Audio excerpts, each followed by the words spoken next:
The whole game of seduction is to make it seem like you're not seducing.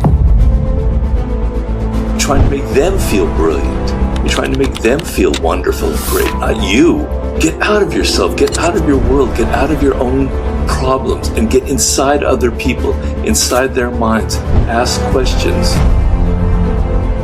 People are resistant to you. Nobody is naturally open to another stranger. Seduction is getting those walls down, getting them to crumble, getting them to lower down to a point where they are going to maybe do what you want. The worst thing for a seducer is to apply the same strategy twice to a different person. Seduction and the art of seduction is a language. It's a language that you are learning. It's not a language of words. It's a language of actions. It's a language of your body, of how you present yourself. It's how you dress, how you look, how you smell. It's a pre-verbal language that you have to learn. It's about giving gifts. It's about where you take people, okay?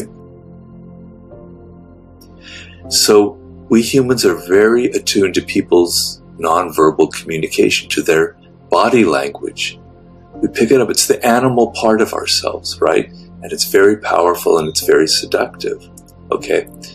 So a charismatic has very, very, very powerful body language. And what is that? They believe something so strongly. They're so certain about something powerful about their world or what they want that it radiates to them. It's like there's a light bulb inside of them that you can't see, but that animates all their gestures, their eyes, their mouth, their expression. They seem alive. It's almost a slight sexual energy, but it's this energy of self-belief, of confidence, of wanting people to like them, right? This is the kind of power that a Marilyn Monroe had before the camera. And it's extremely powerful. You can read it in people, right? So it's very important for a political figure or an actor or somebody in the public eye to have that quality, right? And it can't be faked. That's the thing about it. The thing that's interesting about people with charisma that I discovered in my research is that they generally come from troubled, bad backgrounds. They had bad childhoods. They were abused. They were neglected. They were abandoned, right? And what happens in that scenario is they didn't get the love and attention that they needed from their parents, from their early caregivers, right? And so they need to get that love and attention from the public. That is how they get their sense of validation and love. Children are by nature very seductive because they're not trying to put on a front. They just are who they are, right? And they're very fresh and they say what they think and they have weird fantasies and they're charming and we're charmed by them, right? And so when a person retains that quality, retains that openness, retains that kind of spontaneity, retains that kind of unpretentiousness, we're charmed as well and we can be seduced by them. And one of the types, in the book I have 9 types of seducers, and I'm trying to tell you, the reader, that you are at least one of these types, maybe 2, but usually there's one that stands out. And one of the types is the natural, which is the person who's retained their childlike qualities. This makes sense. But in all of them, if the seducer seems too calculating, too cold, too in control, too trying to dominate and get sex or get a favor out of it, it's sometimes easy to see through, and it's not very seductive. But we don't think of children as being seducers. We just think of them being themselves. But actually, children are trying to seduce. They actually are trying to get your attention. They are trying to get your love. But if you make it seem like you're just a natural, like you're just naturally who you are, then people won't realize that you're seducing them. You can get away with a lot. Whereas if you're so cold and calculating and it's so clear you're making moves, it's so clear you read Robert's book and you're following this, idea and that one, then people can see through it. I remember in the early 2000s, the whole pickup artist thing was sort of taking off. And they had all of these strategies that they would use, like negging and things like that. And they reached a point where I would talk to women and they say, I've seen that strategy used on me so many times that I could see it coming from miles away. It completely lost its effect because it was so clear, it was so obvious. So the whole game of seduction is to make it seem like you're not seducing. And having that kind of childlike quality will conceal all of your strategies, all of the tactics that you're using. And maybe you're not even using a conscious strategy. You are just being who you are, which is ultimately the most charming quality of all. The worst thing for a seducer is to apply the same strategy twice to a different person. Oh, this worked before, so I'm going to do the same thing. So it's not going to be very playful if you've got like a shtick. And this is how you appear playful for each woman. You've got to adapt. You got to change. You got to, you got to be in the moment. What makes you unseductive, what I call anti-seductive, is that you're so self-absorbed. You're only thinking about yourself.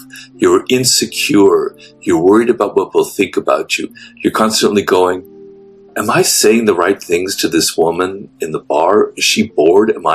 You're so wrapped up in your own thoughts that you're not paying attention.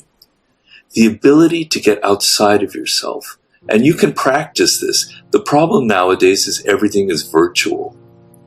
You're swiping to find somebody. You need to practice this on people in the world and not virtually, okay? And the practice is this. Thinking about them. So if I were interested in you, Francesca, right now, just as a scenario, right? And I was trying to seduce you, okay? And we were in a restaurant or a bar, I'd be focusing on who you are, what your world is like. I would be asking questions that aren't obvious, but that show that I'm interested in your world, how you think, what's going on with you, what was your childhood like? I get you to talk about yourself. People never feel like they're the star of the show. They never feel like they get to talk about themselves. You get the other person to talk because you're focused on them. You're not focused on yourself, right? I'm interested in you. I'm interested in what makes Francesca tick.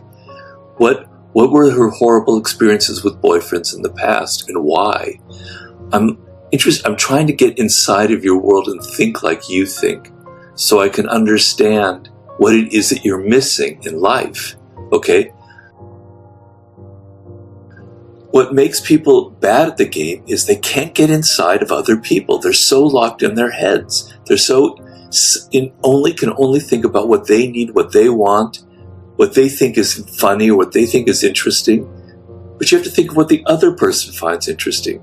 I have this famous quote that I'm going to mangle terribly in The Art of Seduction, where in England in the 19th century, there were these two political rivals, Benjamin Disraeli, who was a great prime minister, and this other man, I can't remember what his name was, Goldsmith, maybe, Gold something or other, sorry. And Disraeli was the master seducer, and this woman, this princess or whatever, was at a party, an evening with them, and she said, sitting next to Mr. Goldsmith, whatever his name was, I thought he was the most interesting man in the world. Sitting next to Mr. Disraeli, I thought I was the most interesting person in the world. That is what charm, that is what seduction is.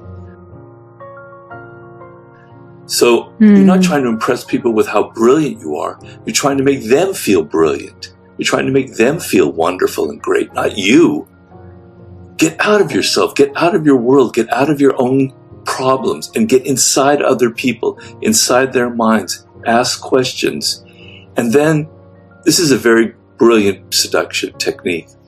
when somebody says something that seems kind of interesting or telling, the next day or later that evening, you come back to them and you quote what they were saying in some context. What this reveals is that you were listening to them, that you retained something that they said that was very personal, and you've quoted it back to them, not in an obvious way, but it reveals indirectly that you were truly listening to them. Man, that is powerful, because people don't listen to each other anymore. What I wanted to do in The Art of Seduction was to show that seduction is a bit of psychology. It's a strategy. What ties all seductions together is people are resistant to you. Nobody is naturally open to another stranger, right? Seduction is getting those walls down, getting to crumble, getting to lower down to a point where they are going to maybe do what you want, where they're interested in your project, where they're interested in following, where they want to be involved with you in some way. It's the art of bringing all of their defenses down. And if you do it too directly, if you hit them with the hard sell, the walls just go back up. Because we're all wary of people who will give us the hard sell. But if you come from the side and you do the soft sell, and you're gentle, and you do like a viral approach, like everybody else is buying my product. I don't need to go out there and market it and have advertising. And most often, creating those kind of viral effects is by far the strongest marketing tool that you can have. And I have a chapter in that in The Art of Seduction. So you have to understand that people don't naturally want to buy your product. They don't want to listen to your music. They don't want to read your books. They're not interested in you. How do you seduce them into doing that is the name of the game. There have been different seductresses throughout history. The originator, I say in the book, of The Art of Seduction would be Cleopatra. Now, some people say in history there's Helen of Troy, but we don't know if she was an actual person. But if you think about Cleopatra, as far as we know, she wasn't the most beautiful woman. They have this legend now that, the most beautiful actresses play her in a movie. She's just so incredibly beautiful. But actually, we have some images from coins. It's the only images we have from her. And she had a bit of a nose, she had a bit of a beak, and she didn't look ravishingly beautiful. And in fact, the actual documents of the time never describe her that way. And yet, she managed to seduce Julius Caesar and make him go crazy and make him basically lose everything because of her. And then she seduced Mark Antony, his successor. And these were two very different men. Julius Caesar was kind of an intellectual, he was kind of an artist, he was very aesthetic, he loved the theater, and Mark Antony was very man's man kind of type, complete opposite. She had power over all these different men. So when you read the history and you read how she was able to create, she knew every man's weakness. She was in a position, and this is why I say The Art of Seduction is invented by women. She was the queen of Egypt, but when the Romans came over, she was in a position of great weakness. They were going to take over Egypt and they were going to run it as a colony. And she used her wiles, her seductive skills to turn the dynamic around and essentially make Julius Caesar her slave and give Egypt a lot of power in the dynamic. And so she knew that Julius Caesar loved theater, loved grand things, loved spectacle. So she got one of her barges on the Nile River, this beautiful gold barge with just a spectacular. It's hard for us to imagine the spectacles they created in the ancient world with all these beautiful women fanning with palm leaves in all these incredible outfits. And she got Caesar onto this barge and they did a trip on the River Nile.